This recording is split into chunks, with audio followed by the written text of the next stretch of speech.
And welcome back here to Up North at 4, as we were calling it just now, Up North at Hodag. I've got the man, the myth, the legend, Kerry Bloedorn joining me, as well as the myth and the legend, the wonderful Hodag here. And of course, we're talking all things Hodag this week. It is Hodag Heritage Week, I guess, if you will, sort of a week-long bonanza celebrating the history of Rhinelander, the history of the Hodag. This is the second year that you guys are doing it.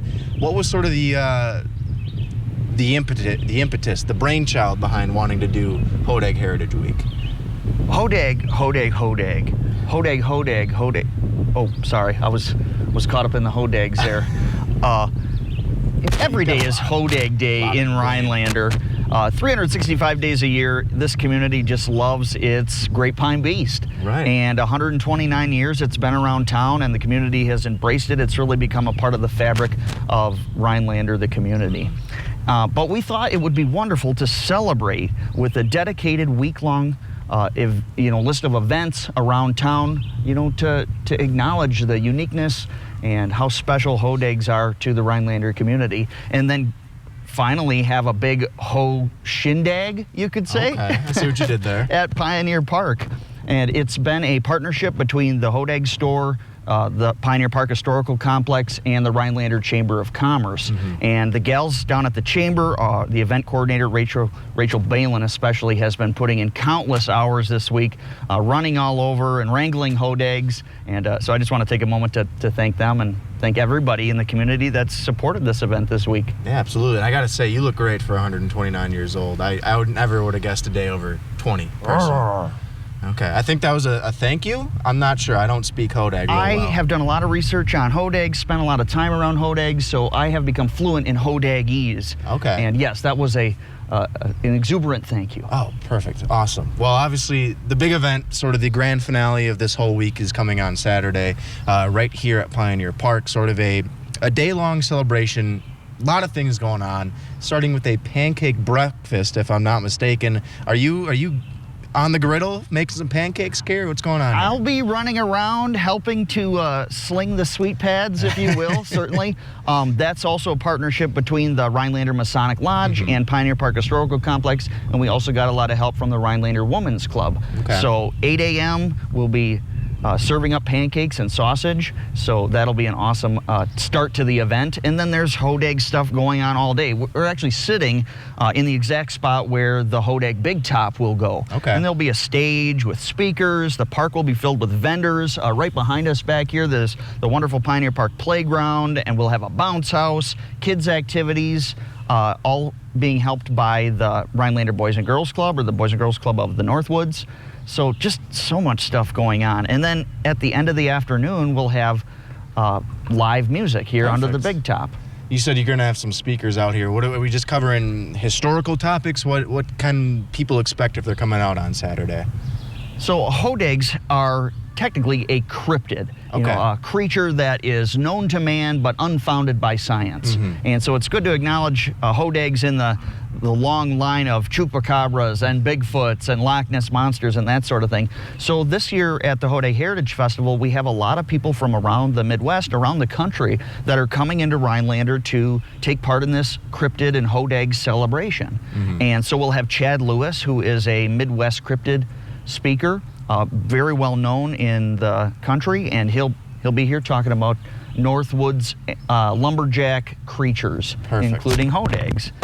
So, Hodag, does it feel good to finally get your recognition from the people of the city and from the cryptic researchers?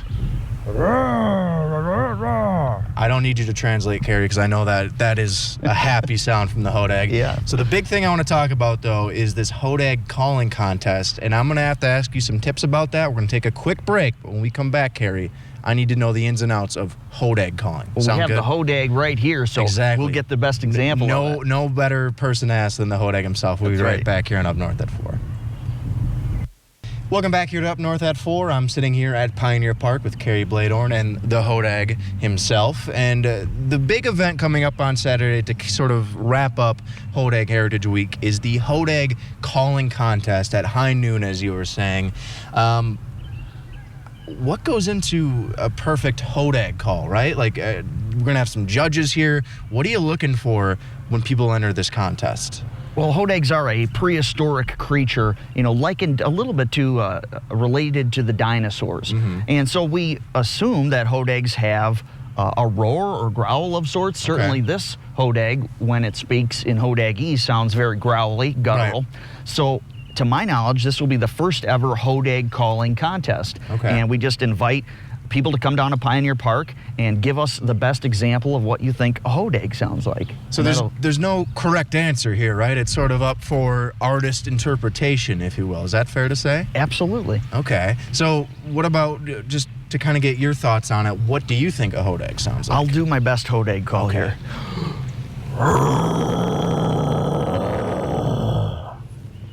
What do you think? Was that good? All right. I think that was good. All right. So I was hoping to get some tips for it. So hodag, what are you looking for? If I'm out in the woods trying to pretend to be a hodag, call for the hodag, what is going to get your attention? What's going to get your little ears perking up here?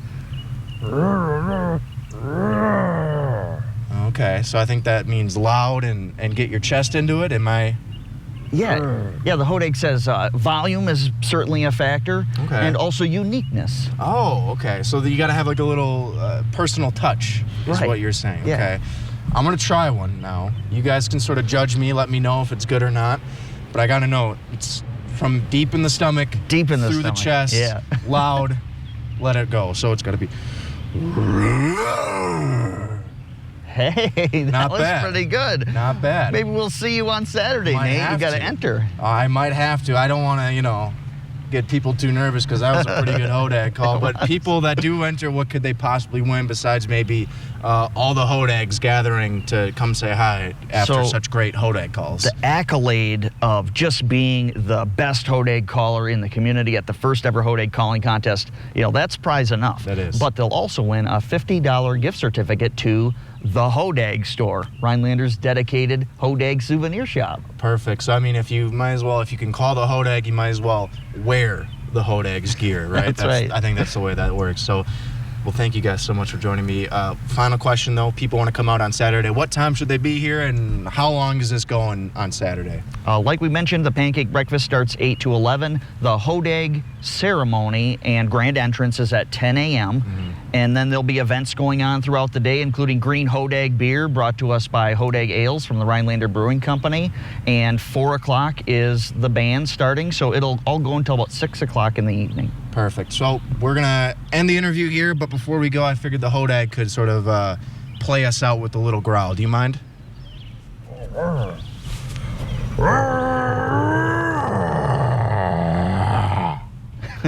Excellent. Thank you so much. We'll be right back here on Up North at 4. Long live the hodag.